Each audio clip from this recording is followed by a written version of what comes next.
श्रेया जी वंश राधे बच्चे। राधे राधे महाराज जी। महाराज जी, आपके चरणों में कोटि कोटि प्रणाम। महाराज जी, मेरा प्रश्न शादी को लेकर है। मेरे माता पिता मेरी शादी के लिए लड़का देख रहे हैं। मुझको मार्गदर्शन चाहिए कि मुझे किस तरह अच्छा लड़का मिल सकता है। आजकल धोखा बहुत बढ़ गया है, इसलिए मुझे शादी को लेकर मन में हमेशा डर बना। देखो, पहले हंसी की बात तो है कि इस चैप्टर में हम गए नहीं तो हम जानते ही नहीं। देखो, और दूसरी बात, शास्त्र सम्मत बात है कि अब ये तुम्हारा प्रश्न बड़ा विचारणीय प्रश्न है, क्योंकि आजकल के बच्चे और बच्चियां दोनों चरित्र का महत्व ही नहीं समझ रहे हैं, नहीं समझ रहे। बॉयफ्रेंड गर्लफ्रेंड, ब्रेकअप, दूसरा बॉयफ्रेंड दूसरी गर्लफ्रेंड, ये क्या है? ये क्या है? चरित्रहीनता ही तो इससे हो रही ना। कह रहे नया समाज है। अरे भाई, मन और इंद्रियां और शरीर तो वही है। इसको गंदा कर रहे हो तो कैसे कैसे तुम आगे कैसे बढ़ पाओगे? कैसे तुम्हारा गृहस्थ धर्म चलेगा? तुम्हारी वृत्ति इतनी गंदी होती चली जा रही, इतनी मलिन होती चली जा रही, तुम कैसे किसी को पति रूप में वर्ण कर पाओगे? तुम कैसे किसी को, पत्नी को अपनी प्राण मान लोगे, अर्धांगिनी मान? पत्नी को क्या समझा जाता है? पत्नी और पति दोनों मिलकर गृहस्थ धर्म में एक शरीर माना जाता है, अर्धांग माना जाता है, उसे अर्धांगिनी कहा जाता है। कैसे अर्धांगिनी बन पाओगी? तुम कैसे पति को अपना प्रीतम मानोगी? तुम कैसे पत्नी को अपना अर्धांग मानोगे, अपना जीवन साथी मानोगे? आज देख लो, हमें कभी अब 13 वर्ष रहे हैं तो जब से शुद्धि हुई तो तलाक शब्द से हमें वहां जानकारी नहीं थी। कभी हमने तलाक शब्द नहीं सुना। माता पिता बढ़िया ब्याह कर दिए और उस बच्ची ने पति को अपना जीवन साथी चुना और घर में प्रवेश किया, और आज जीवन तो उन्हीं से ऐसी संतानें, ऐसी पुत्री पुत्र प्रकट हुए, देशभक्त, भगवत भक्त, मर्यादित।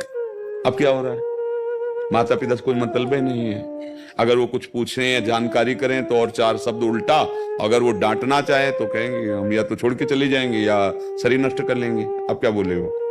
तो आज की हमारी जो नई पीढ़ी है वो बहुत ही गलत मार्ग की तरफ अपने कदम रख रही है। छोटी छोटी अवस्था के बच्चे बच्चियां नशा करने लगे। जब हमारे स्कूल का समय था तब गर्लफ्रेंड या बॉयफ्रेंड इस शब्दों का प्रयोग ही नहीं था, प्रयोग ही नहीं था। मोबाइल ही नहीं था, मोबाइल की सृष्टि ही नहीं हुई थी, नहीं था। कोई गंदा, सरल सहज गांव के बच्चे सहज पढ़ के आए, अपने अपने घर में खेल रहे, खा रहे, पवित्र जीवन। हाँ, ये बातें ब्याह शब्द से जुड़ती थी, जो आज एक छोटा 13 वर्ष का 12 वर्ष का बच्चा पूरा आपको बता सकता है। वो एक प्रवीणता आती थी ब्याह होने के बाद। अब हम कैसे इस विषय में कहें कि तुम्हें पवित्र वैष्णव या धर्मनिष्ठ पति मिल जाए तो भगवान ही कोई खोज करके ऐसा?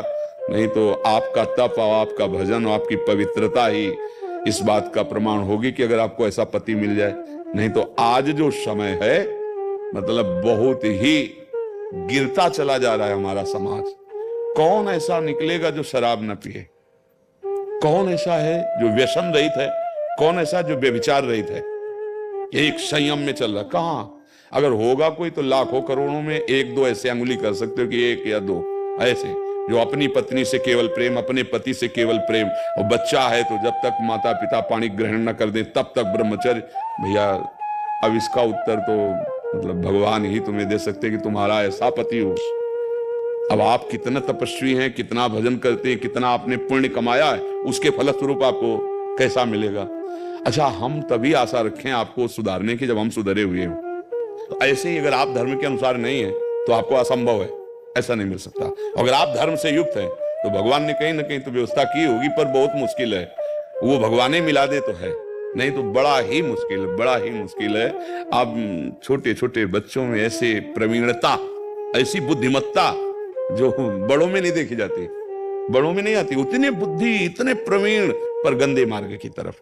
अगर उसको अच्छे मार्ग में लगा देते तो बहुत अच्छे बन जाते, पर वो गंदे मार्ग। हम भी आपको हाथ जोड़कर प्रार्थना करते हैं, जिसका चरित्र ठीक नहीं वो कुछ नहीं कर सकता, कुछ नहीं कर सकता। किसी डिपार्टमेंट में कुछ नहीं है। 4 दिन की चांदनी, इसके बाद जो कालिक पोतेगी, चाहे कोई पदाधिकारी हो, कोई भी हो, अगर चरित्र ठीक नहीं है तो हम माना कि कुछ दिन तुम चमक लो, हाइलोजन की तरह फ्यूज हो जाओगे, फ्यूज हो जाओ। और चरित्र ठीक है तो दीपक की तरह भले जलो, लंबे समय तक तुम्हारा यश, कीर्ति, सुख, समृद्धि बनती रहेगी। मान लो हमारी प्रार्थना। ये चरित्रहीनता जो आ रही है अपने बच्चों में, अपने भाइयों में, अपने बहनों में, समाज में, इसको अगर हम एक एक करके सुधारें तो सुधर सकता है। हम अपने को पहले सुधारें, एक एक सुधारें तो सुधर सकता है, नहीं तो सही बात आपसे कहते हैं, ये सब स्वाप्निक बातें रह जाए कि कोई पवित्र कन्या पाणी ग्रहण या कोई पवित्र वर पाणी ग्रहण। ये एक और चला है था लिव इन रिलेशनशिप। हाँ, से अब बताओ भैया ये क्या है? बोले महीना 2 महीना रहे, हमें पसंद नहीं। बनिया की दुकान समझ ली, सामान समझ लिया तुमने?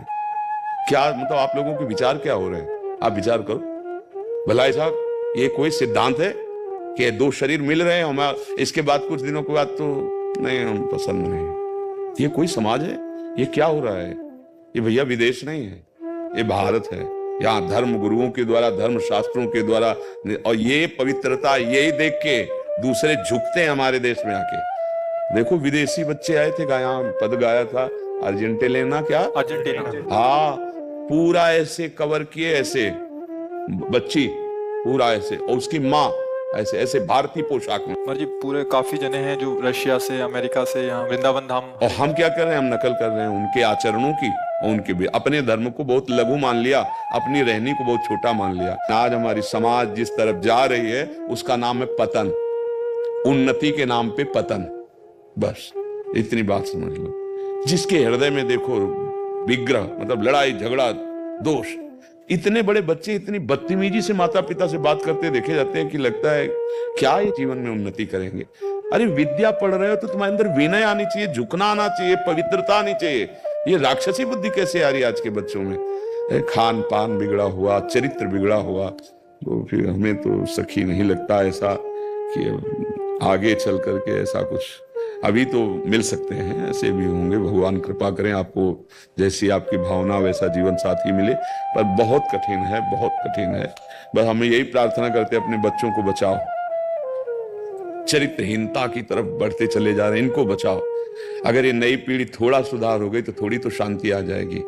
आप लोग सहयोग ना करोगे तो हमारे इन प्रवचनों का कोई फल नहीं, क्योंकि आप माता पिता हो, आप बुजुर्ग हो, आप अपने बच्चों से मित्रवत व्यवहार करो, उनको समझाने की चेष्टा करो। तुम जिधर जा रहे हो बहुत गंदी बात है, बहुत गलत है। इससे मतलब आगे की सब जीवनी बेकार हो जाएगी, सब जीवनी बेकार। खोखले बच्चे हो रहे हैं, ब्याह का उत्साह होगा क्या है? हमने तो गांव में देखा है, जब ब्याह की बात आती थी तो उनको उमंग आती थी कि अब गृहस्थ में प्रवेश हो रहा है, अब दोनों जीवन साथी मिलकर एक नवीन सृष्टि का निर्माण करेंगे, नवीन समाज का निर्माण होगा, या समाज का निर्माण होगा। पहले ही अपनी सब भावनाओं को गंदी कर लिया। इसलिए बच्चों से प्रार्थना है कि सावधान रहे, और माता पिता से प्रार्थना है कि किसी तरह हमारे नवीन बच्चों के दिमाग में बैठ जाए कि ब्रह्मचर्य नाश करना जीवन का नाश करना है, ये चरित्र का नाश करना जीवन का, ये नींव है। चरित्र नहीं भाई तो फिर महल नहीं बन सकता, नींव नहीं है। चरित्रहीन की कहीं कोई भी अब जैसे कहा जाता है कि भाई विदेशों में तो देखो, मान लो उनका कोई ऐसा नियम नहीं, नए बच्चे उदाहरण देते हैं और बड़े सुखी देखे जाते हैं। क्या सुख मानते हो? मलमूत्र के भांड को तुम सुख मानते हो भारतीय होकर? इस शरीर को सुख मानते हो? कितने दिन टिकेगा?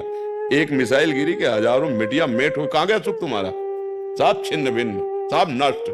हाँ, राम कृष्ण हरि, संयम से अभी प्राण छूट जाए, अब हम परम सुख को प्राप्त होंगे। इसी को जानने के लिए बड़े बड़े आते हैं और भारत के ऋषि मुनियों के चरणों में बैठ करके ना वो उस बात को समझते हैं। कहीं भी मोक्ष परम पद की चर्चा नहीं विश्व ब्रह्मांड में, ये केवल भारत में है।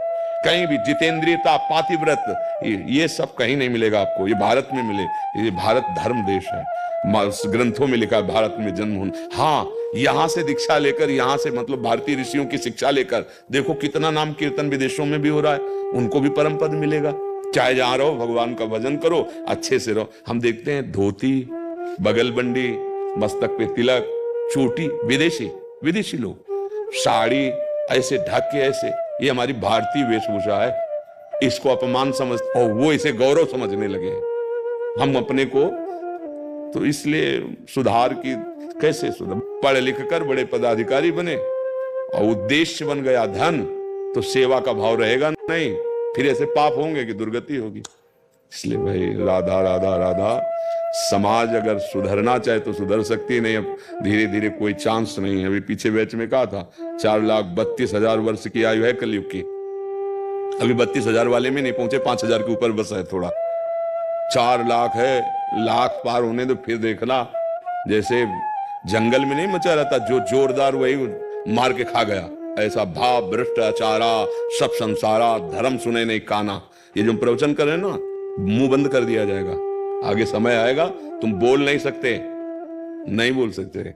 धर्म सुने नहीं काना, कोई धर्मात्मा धर्म से धर्म की बात बोल दे, नहीं मारा जाएगा, ऐसा समय आएगा। इसलिए अभी समय है, अपने जीवन को पवित्र रखो। गृहस्थ धर्म भगवान की प्राप्ति का मार्ग है, विरक्त धर्म भगवान की प्राप्ति का मार्ग है। दोनों धर्मावलंबी भगवान के ही बच्चे हैं, चाहे गृहस्थ हो चाहे विरक्त हो। अपने अपने धर्म की पूजा करते हुए, अर्थात अपने अपने कर्तव्य का पालन करते हुए नाम जप करो, भगवान प्रसन्न हो जाएंगे, हमें इस माया से मुक्त कर देंगे। बहुत अपवित्र जीवन। सोचो, थोड़ी देर सोचो, हम जिसको जीवन अर्पित करने जा रहे हैं वो कपटी है। वो बहुतों से ऐसा कहता है कि हम आपको प्यार करते हैं। अब जब आपको जीवन समर्पित करने के बाद ये देखने को मिलेगा कि ये कपट हमारे साथ चल रहा है, अब आप क्या करोगे? अब आप क्या करोगे? विरोध करते हो तो आपके जीवन का नाश, प्रकाशित करते हो तो आपकी पवित्रता का नाश। ये समय चल रहा है। ये चाहे दोनों पक्ष में, चाहे वो पुरुष शरीर हो चाहे स्त्री शरीर हो। इसीलिए हम इस पर कई बार बोल रहे हैं कि अब हमारे बस में तो है नहीं। मान लो एक चीटा है, वो पुल बांधना चाहे तो उसके क्या बल है? चीटा क्या कर सकता है कि हमारे आदेश लागू हो जाएंगे? ऐसा तो है नहीं। हमारे आदेश आपके हृदय में लागू हो सकते हैं यदि आप स्वीकार करें। बड़ा पवित्र जीवन, सुखी जीवन हो जाए यदि ये चरित्र ठीक हो जाए। आज हमारे हर जगह से दस्तखत हो रहे हैं, ठीक है, बढ़िया है, बढ़िया करो। ये नाश कर रहा है, बच्चों को इतना कमजोर कर रहा है, क्योंकि ब्रह्मचर्य ही पुष्ट करता है, स्मृति को, शरीर को, अंगों को विकासित करता है, विकसित करता है। अब ऐसे हो रहे हैं, भाव चढ़ी रहती है, चेहरे को देखने की इच्छा नहीं होती। क्यों? राजा निकल गया शरीर का, सामर्थ्य चली गई, सामर्थ्य खो बैठे। 18 के हैं, 20 के हैं, सब सामर्थ्य। अब उनका चिंतन, उनकी, अब वो इतने असंतुष्ट हैं अपने आप से कि उनसे कोई बोले तो झगड़ा कर दे, माता पिता बोले तो थप्पड़ मार दे, क्योंकि असंतुष्ट है। वो अपने मन से असंतुष्ट हो गए, अपनी क्रियाओं से असंतुष्ट हो गए। अब तो बड़े भाग्य हैं जो आप लोग सुनने आए हो, भाई संत की बात सुनने आए। नहीं और क्या है, यहाँ रबड़ी रसगुल्ला तो है नहीं, यहाँ कोई जादू टोना किया नहीं जाता है। ऐसा ड्रामा चल रहा है, बहुत विचित्र। सत्य वस्तु, एक बार भी सत्य वस्तु कोई बोलने के लिए तैयार नहीं।